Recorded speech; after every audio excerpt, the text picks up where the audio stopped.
अस्सलाम वालेकुम everyone, my name is Mohammad Ali Raza and welcome to my YouTube channel अलीवर्स।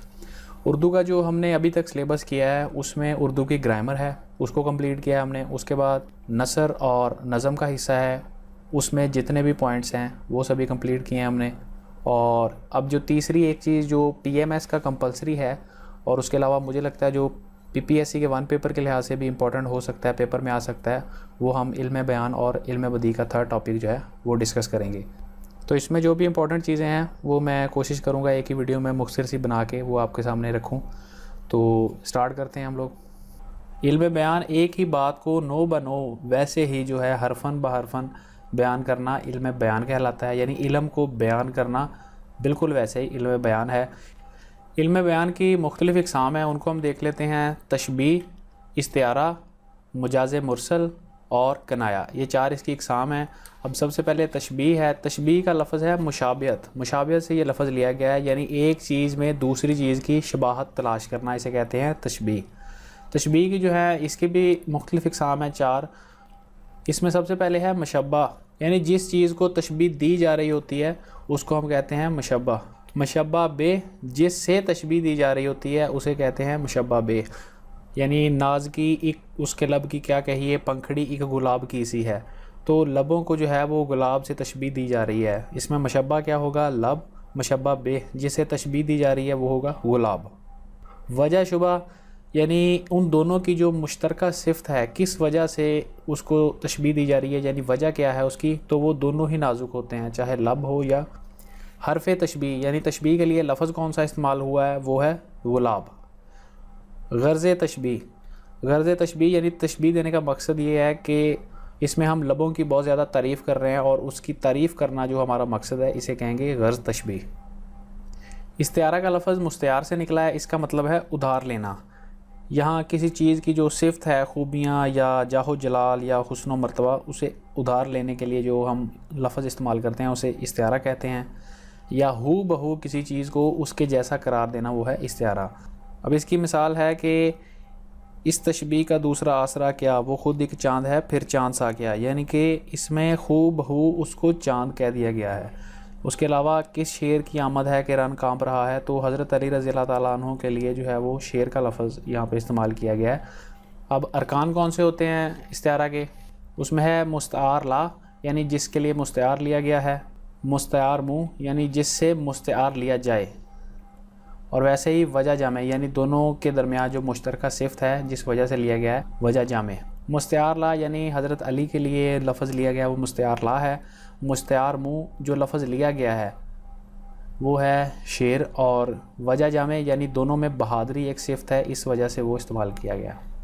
यहाँ पे तशबीह और इस्तारा का फ़र्क समझ लें कि तशबीह जो है इब्तदाई शक्ल है, जबकि इस्तिआरा जो है ये तरक्की याफ्ता शक्ल है। और तशबीह में जो है वो लफ्ज़ की जगह दूसरा लफ्ज़ हम इस्तेमाल करते हैं तशबीह के लिए, जबकि इस्तिआरा जो है उसमें हू बहू लफ्ज़ ही चेंज कर दिया जाता है, यानी उसकी जगह लफ्ज़ ही वही लिया जाता है जिससे हम तशबीह देते हैं। तशबीह के जो हैं 5 अरकान होते हैं और इस्तिआरा के 3 अरकान होते हैं। मजाज़ मुरसल, अगर कोई लफ्ज़ अपने हकीकी मायनों की बजाय मजाजी मायनों में इस तरह इस्तेमाल हो कि तशबीह का ताल्लुक़ ना हो, उसके अलावा जो है ताल्लुक़ कायम होता है, उसे हम कहते हैं मजाज़ मुरसल। इसकी 24 सूरतें हैं, लेकिन हम वो यहाँ पे डिटेल में नहीं जाएंगे। इसकी मिसालें आपको दे देता हूँ मैं। बादशाही मस्जिद औरंगज़ेब ने तामीर की, तो यहाँ पे औरंगज़ेब का जो है उसे हमने मजाज़ मुरसल के तौर पर लिया है, यानी औरंगज़ेब ने तो नहीं की ना वो तामीर तो वो जो है उसके मामार हैं या उसके जो आर्किटेक्ट हैं उन्होंने तामीर की। इसी तरह आग जल रही है, तो आग यहाँ पे मजाज़ मुरसल है, यानी आग नहीं जलती, लकड़ी जलती है। इसी तरह दरिया बह रहा है, दरिया नहीं बहता, पानी बहता है। तो ये अल्फाज मजाज़ मुरसल हैं जो अपने हकीकी मायनों की बजाय मजाजी मायनों में इस्तेमाल हुए हैं। किनाया का मतलब है पोशीदा या छुपी हुई बात। कोई लफ्ज़ हकीकी मायनों की बजाय गैर हकीकी मायनों में इस्तेमाल हो वो किनाया है। यानी अगर मिसाल दूँ मैं, तो जुनैद पेट का हल्का है, इसका मतलब ये नहीं कि वो पेट का हल्का या उसका वज़न हल्का है, बल्कि वो जो है जल्दी राज उगल देता है या उसके पेट में कोई बात नहीं रहती। इसका मतलब होगा कि वो कोई राज फाश कर देता है। तो पेट का हल्का होना पोशीदा मायनों में बात ये की गई है कि वो राज फाश कर देता है या वो बातें अपने तक नहीं रख सकता। वो बात जब पोशीदा मायनों में की गई है तो वो किनाया के तौर पर इस्तेमाल हुआ है। इल्म बदी के लुग़वी मायने हैं अनोखा या नई चीज़ या नादिर। इल्म बदी की इकसाम की बात करूँ तो सनत तज़ाद, सनत तकरार, सनत तलमीज़, सनत मुबालगा, सनत मरातुल नज़ीर, सनत हुस्न तालील, सनत इहाम, सनत तज़मीन, सनत लिफ़ो नशर। तो इनका मुख्तसर सा मैं आपको आगे बता देता हूँ। सनत तज़ाद ऐसे अल्फाज जो एक दूसरे के उलट होते हैं, यानी हंसना और रोना, उम्मीदी और नाउमीदी, या सफ़ेद और स्याह और रंजो खुशी, यानी हंसना और रोना उलट हैं, सफ़ेद और स्याह उलट हैं। इसी तरह उम्मीदी और नाउमीदी। इल्म बदी की इस्तिलाह में सनद तकरार उस सनद को कहते हैं जिसमें किसी मिसरे या शेर में किसी लफ्ज़ को ताकीद या ज़ोर देने के लिए इस्तेमाल किया जाता है, वो सनद तकरार है। यानी एम्फिसाइज़ किसी चीज़ को करना हो उसके लिए सनद तकरार इस्तेमाल करते हैं।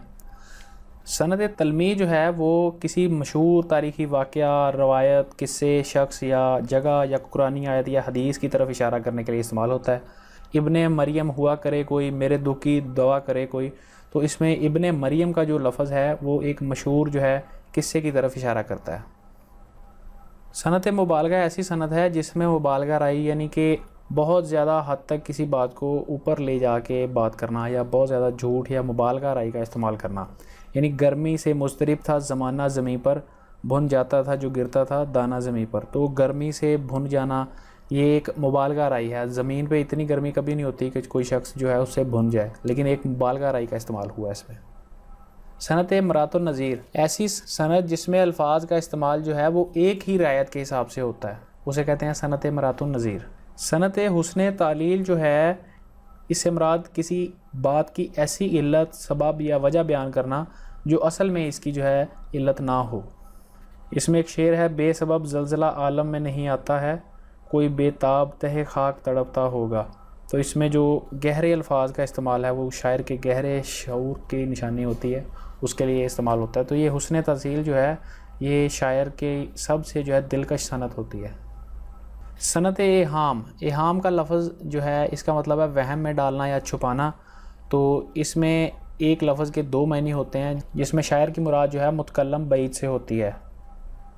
सनत तज़मीन किसी शायर का दूसरे शायर का मिसरा या शेर इस तरह से इस्तेमाल करना कि वो अपने कलाम या अपने मिसरे के अंदर ज़म हो जाए, और फिर उस शेर को या मिसरे को जो है अपने शेर में या अपने कलाम में शायर इन्वर्टेड कोमास के अंदर जो है वो लिखता है।